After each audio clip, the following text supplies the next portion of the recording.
ሰላም አድማጮቻችን፣ የስፖርት ነው አድማጮቻችን። በተለያዩ የቸልሲ መረጃዎችን በተለይ ቸልሲን የሚመለከተው ዋነኛው መረጃችን ውድ አድማጮቻችን እንግዲህ አንድሬ ሳንቶስን ነው የምናነሳው ዛሬ። ይህ ተጫዋች በኔ እይታ የሊድሱ የጨዋታው ኮከብ ነበር። አስደናቂ ብቃትን አሳይቷል። ምን ለቸልሲ ያመጣል?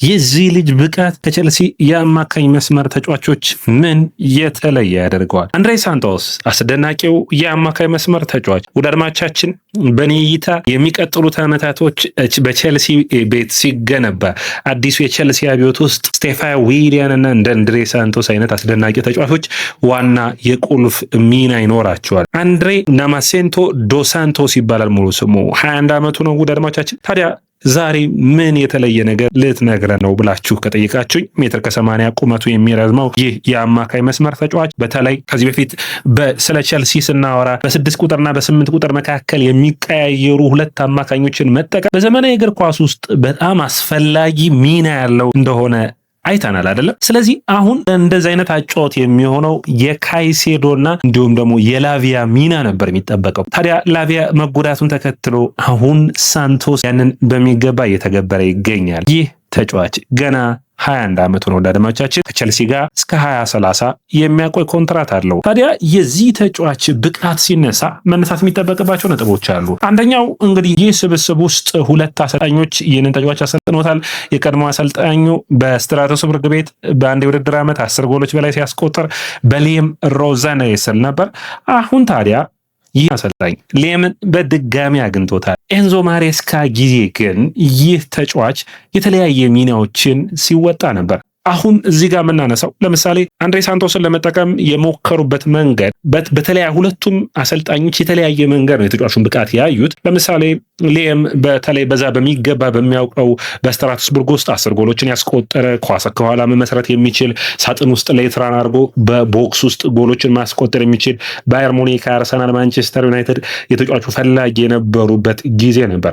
ታዲያ ወደ ቸልሲ ሲመጣ ይህንን ብቃቱን አይተው ኤንዞ ማሬስካ ምርጫቸው ያደረጉት ሪሲ ጄምስ እና ካይሴዶን ማሰለፍ አንድ ላይ ይህንን ተጫዋች ማሰለፍ የፈለጉት በአማካኝ መስመሩ ላይ ነበር። በአማካኝ መስመሩ ላይ የተሻለ ፐርፎርም እንዲያደርግ የተሻለ የአማካኝ ውጤት እንዲያመጣ የፈለጉት የነበረው አንድሬ ሳንቶስን መጨመር ነበር። እዚህ ላይ አንድሬ ሳንቶስ የኤንዞ ፈርናንዴዝን ቦታ እንዲይዝ ነበር። ኤንዞ ፈርናንዴዝ እና አንድሬ ሳንቶስ ሁለቱ እንዲፎካከሩ ነበር። ነገር ግን ይህም ከመጣ በኋላ ግን ዋናው 6 ቁጥር ሪጂስታ አድርጎ እያጫወተ ይገኛል።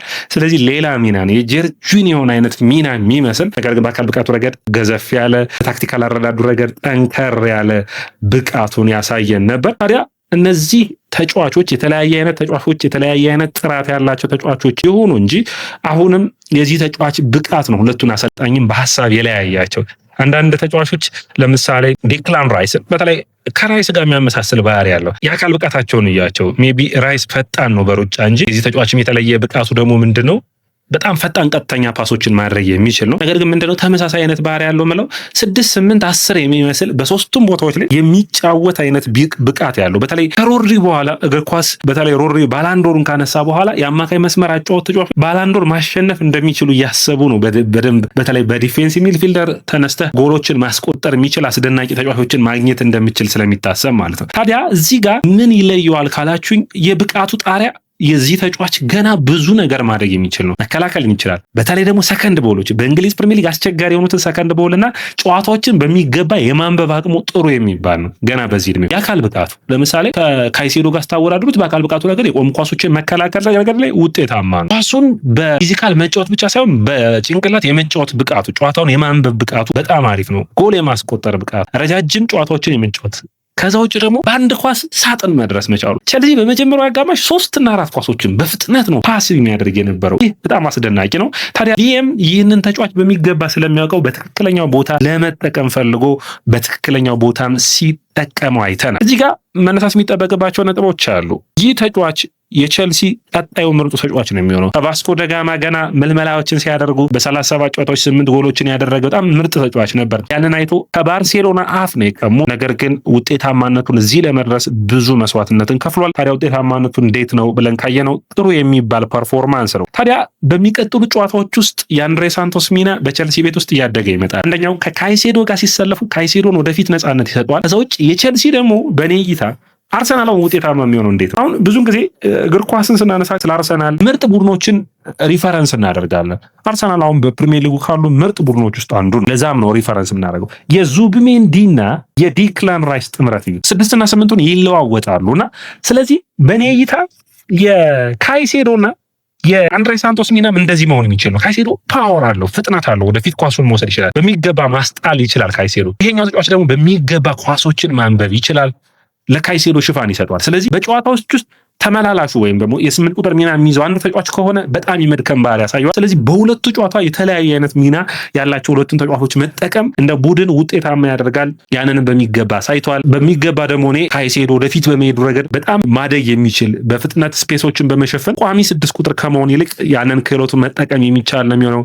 የንጎሎ ካንቴ አይነት ማለትም እየሮጠ ኳሶችን ማስጣል የሚችል ተጫዋች፣ የዲክላን ራይስ አይነት ሚና ስላለው ማለት ነው። ይሄኛው ተጫዋች ደግሞ በፓሱ ረገድ ሪጂስታ ሆኖ ብቻውን 6 ቁጥር ከመሆን ረገድ ጆርጂኖ አይነት ሚና ከካይሴዶ የማታገኙትን ኳስ ከኋላ ሲመሰረት ኳሱን በመያዝ ረገድ ያለውን ሚና ከዚህኛው ተጫዋች ቸልሲ የሚያገኘው ይሆናል። ስለዚህ ሁለቱን ተጫዋቾች መጠቀም የሚቻል ነው የሚሆነው። በፓስ በማድረግ በቪዥን ኳሱን ወደፊት ይዞ በመሄድ የተዋጣለት ተጫዋች ነው። ከዛ ውጭ በመከላከሉ ረገድ የተለያዩ ቦታዎችን በመጫወት በጣም ጥሩ የሚባል ነው። ይህ ማለት ግን ያለቀለት ተጫዋች ነው እያልኩ አይደለም ውድ አድማጮቻችን። ስለዚህ ቸልሲዎች በተለያየ አይነት ቦታዎችን ይህንን ተጫዋች እየተጠቀሙ ማሻሻል የሚቻል ብቃት ነው። በጣም ጥሩ ሹት የማድረግ ብቃት አለው። የአካል ብቃቱም በጣም ጥሩ የሚባል ነው። ነገር ግን ደካማ ነገሮች የሉትም ማለት አይቻልም። ማሳደግ የሚቻል ነው የሚሆነው። በተለይ በእኔ እይታ የላቪያ ሁኔታ በጉዳት እየተቸገረ ስለሆነ ሳንቶስ ትክክለኛ ወሳኝ ተጫዋች ሆኖ በዚህ ቦታ ላይ የሚሆን ይመስለኛል። ስለዚህ ቸልሲ በሚገባ ይህንን ተጫዋች የሚጠቀመውም ይመስለኛል። እንዴት አያችሁት ውድ አድማጮቻችን? አንድሬ ሳንቶስን፣ ጄምስን ወደ ቀኝ ተመላላሽ፣ ካይሴዶን በሚገባ ያንን ቦታ እንዲሸፍን የካይሴዶን ብቃት አንዳንድ ተጫዋቾች